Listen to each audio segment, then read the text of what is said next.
آقا حضور علیہ السلام نے فرمایا کہ اللہ تعالیٰ نے میرے اوپر جو ڈالا ہے نا وہ میں نے ابو بکر کے سینے میں منتقل کر دیا۔ وہ کیا چیز تھی؟ نہیں اتارا اللہ نے کوئی علم، جو کچھ اتارا ہے میں نے ابو بکر کے سینے میں انڈیل دیا ہے۔ وہ جو ابو بکر کے سینے میں انڈیل دیا گیا وہ رب تعالیٰ کی طرف سے نور تھا، وہ اخلاص کی نعمت تھی، وہ خلوص کی نعمت تھی، اور وہ نور ربی جو ہے نا اس کی بدولت ہی بندے کے لیے سارا جہان منور و روشن ہو جاتا ہے۔ سبحان اللہ۔ ڈاکٹر صاحب یہ بتائیے کہ لوگ یہ سوال پوچھتے ہیں کہ کیا صحابہ میں یہ نعمت تھی؟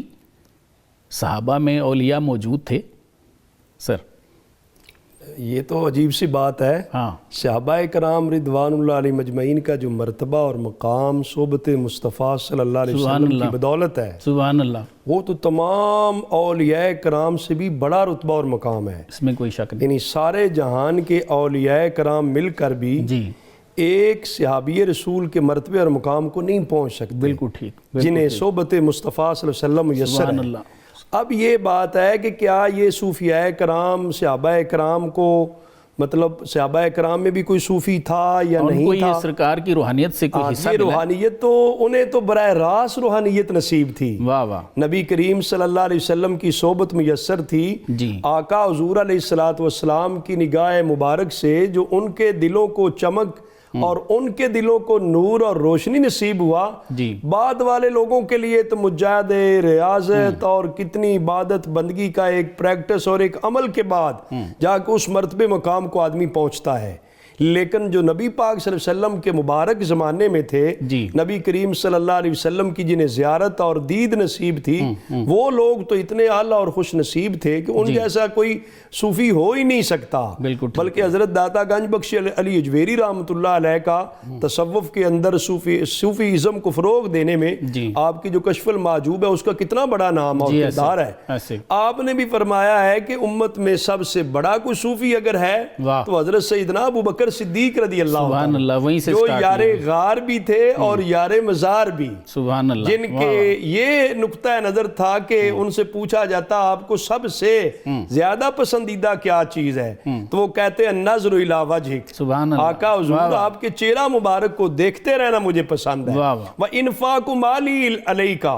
مال میرا اور آپ کے حکم اور اشارے پہ قربان کر دینا یہ مجھے پسند ہے۔ تو یہ والجلوس بین یدیک، آقا حضور آپ کی مجلس ہو ابو بکر بیٹھا رہے،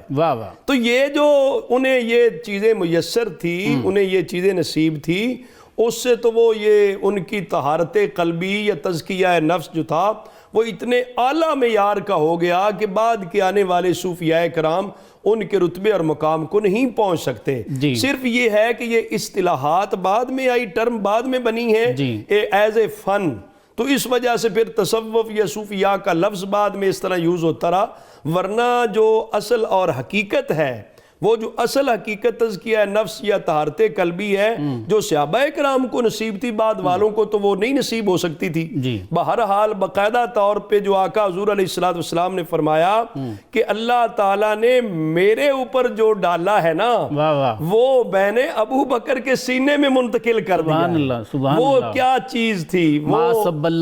نہیں اتارا اللہ نے کوئی علم، جو کچھ اتارا ہے میں نے ابو بکر کے سینے میں انڈیل دیا ہے۔ وہ جو ابو بکر کے سینے میں انڈیل دیا گیا وہ رب تعالیٰ کی طرف سے نور تھا،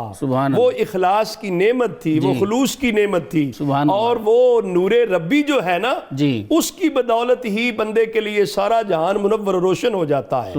اور اسی طرح ہی حضرت سیدنا صدیق اکبر رضی اللہ تعالیٰ عنہ کے علاوہ باقی صحابہ کرام کی بھی زندگی دیکھی جائے، سیدنا علی رضی اللہ تعالیٰ عنہ کے بارے میں جو غدیر خم پہ فرمایا، حضرت مولا علی رضی اللہ تعالیٰ عنہ تو سید الاولیاء ہیں، اولیاء کے سردار ہیں۔ آقا حضور علیہ السلام نے ان کا ہاتھ مبارک پکڑ کر فرمایا من کنت مولا فہذا علی مولا۔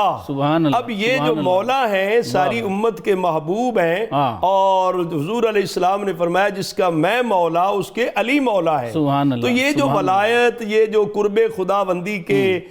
منزلے، رتبے، مقام اللہ نے ان کو نصیب کیے تھے، بعد کے صوفیاء کرام ان کے رتبے تک تو نہیں پہنچ سکتے تھے۔ صرف یہ ہے کہ بعد والے لوگوں کو محنت مشقت زیادہ کرنا پڑی،